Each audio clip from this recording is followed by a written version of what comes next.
আপনার কি জানা আছে রাসূল সাল্লাল্লাহু আলাইহি ইসলাম কেমন দেখতেন? চলুন আমি আপনাকে বলি রাসূল সাল্লাল্লাহু আলাইহি ইসলাম কেমন দেখতেন। আপনার হাইট বেশি লম্বাও ছিল না, বেশি খাটোও ছিল না, ছিল একদম পারফেক্ট। আর আপনার গায়ের রং একদম সাদাও ছিল না, একদম কালোও ছিল না। আপনার গায়ের রং ছিল অনেক সুন্দর। আর যে চোখ ছিল আপনার এই যে ব্ল্যাকের মতো দেখতেছেন, এটি ছিল একদম ব্ল্যাক, আর সাদা অংশটি ছিল একদম সাদা। আর আপনার চোখ অনেক সুন্দর দেখাচ্ছিল, যে কেউ দেখে প্রেমে পড়ার মতো। আর আপনার চেহারাটি ছিল চাঁদের চেয়ে সুন্দর। আর খুশবুর কথা বললে, আপনি এত খুশবু ব্যবহার করতেন দিয়ে কেউ আপনার হাত ধরলে কয়েকদিন পর্যন্ত ওনার হাতে আপনার খুশবু লেগে থাকতো।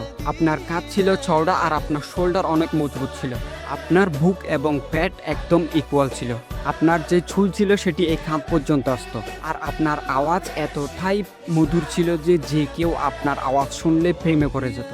আপনার দাঁত ছিল একদম সাদা এবং কোনোটাই উপর নিচ ছিল না। আপনি যখন কারোর সাথে কথা বলতেন তখন প্রয়োজনের বাইরে একটা বেশিও কথা বলতেন না। আপনার মতো না কেউ ছিল, না কেউ হবে।